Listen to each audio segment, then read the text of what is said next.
What I have here is the latest addition to the video camera family, but I did not buy it. No, instead I found it in the trash. It is a GoPro clone. Let's see, it's actually an Activeon CX, whatever that means. You can see it's in the waterproof case, which is very handy, because I think that this thing is going to be a very good outdoor camera for thunderstorm recording, and maybe even a cheap dash cam, such as the case may be. I'm going to go ahead and open it up here. If we can, it is kind of tight, being waterproof. We can go ahead and just simply pull the camera itself out. There's not really much to it. See, it's got a nice glossy finish. The lens is clean. It was dirty when I first picked it up, but I've cleaned it off, cleaned up nicely. You can see on this side you get USB, which is mini USB, which is good. I hate micro USB. And it says HD out. That's a little mini, I think they call that mini, possibly micro HDMI. Here's your micro SD card slot. I did have to buy a card for this. I can't remember what size it is. I think it's like a 16 gigabyte card. It's nothing particularly big.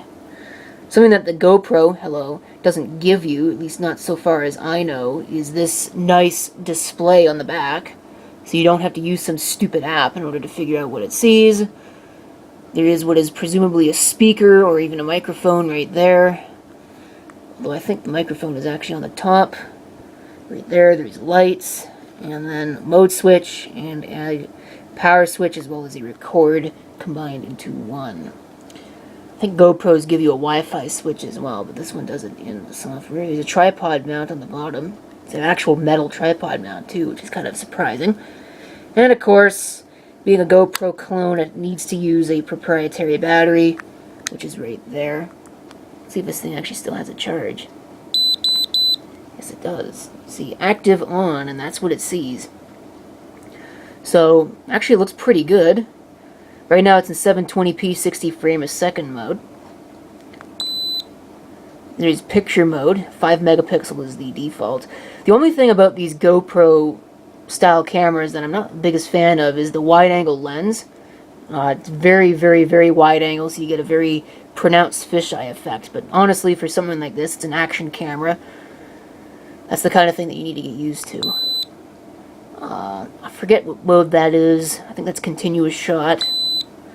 That's time shot, like timer record, self-timer, and then we're back to video.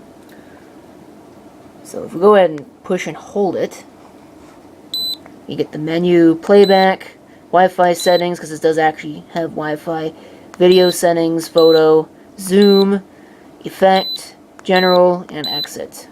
So if you go to playback, you can see I do actually have a couple of videos here.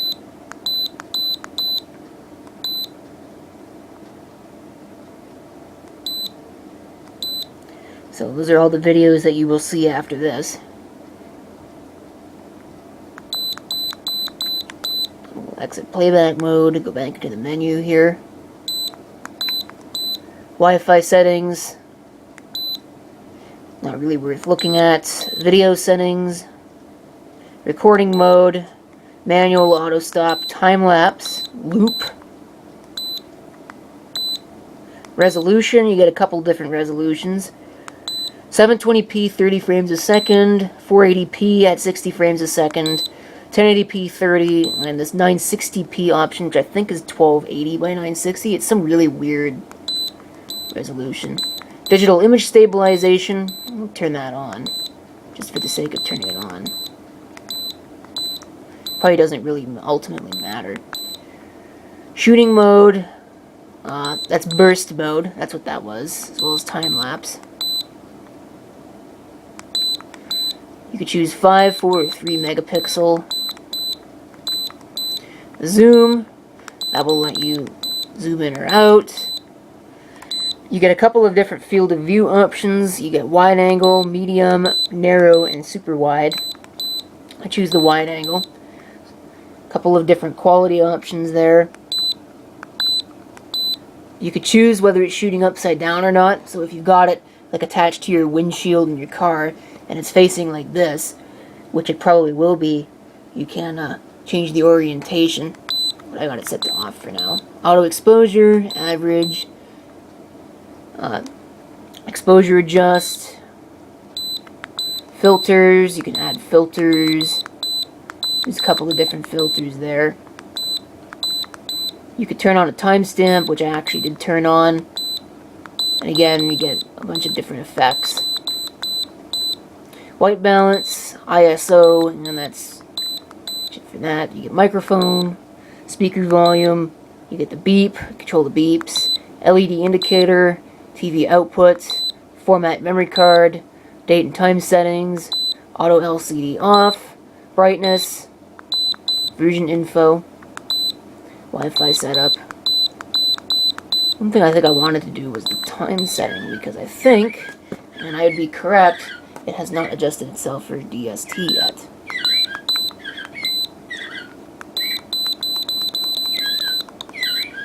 Whoops.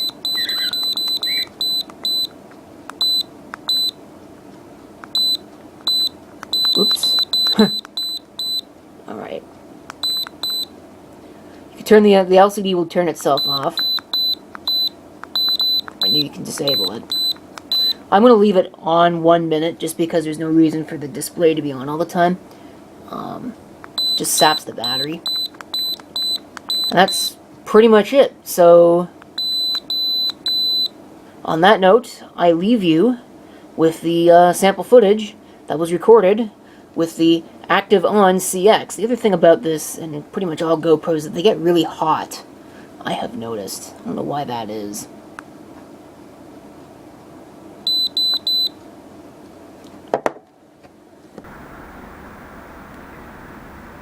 This is a quick test of this Activeon CX whatever GoPro knockoff, just to see if it works, what kind of video quality it actually has. This is 1080p, 30 frames a second. And you can see typical GoPro fashion. It's got the fisheye lens, but that's not a big deal really. I kind of expected that.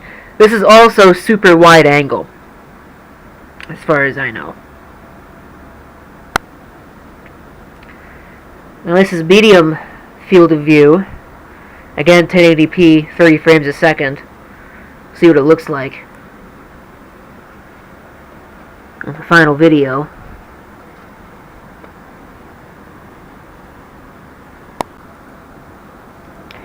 This is a narrow field of view. Again, 1080p, 30 frames a second.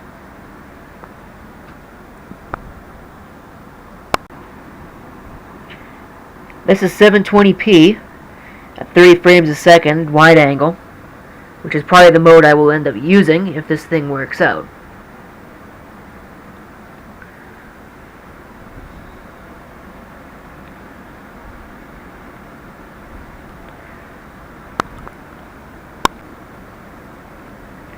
This is 480p, 60 frames a second. The resolution that it shoots is 848 by 480. And again, we're using the wide field of view, which is the FOV that I will be using if this thing ends up working out.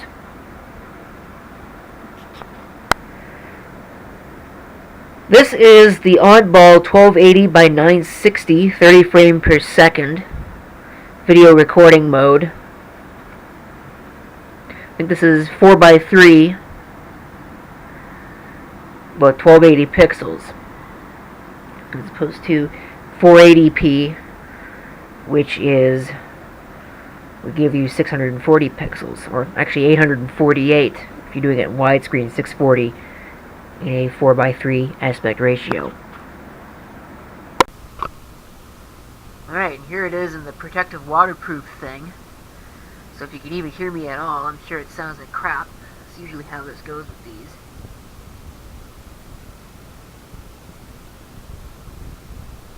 But, I don't know, probably not too bad, really. I almost trip and fall on nothing, which is great. See if we can do some further testing on this thing. Probably can't hear me.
And back to normal. The display is off, so there you go. So if I just push a button, it actually turns the display back on. I'm running it on battery power. It's actually running very well. Kind of surprised. Once again, really shocks me that they threw this away.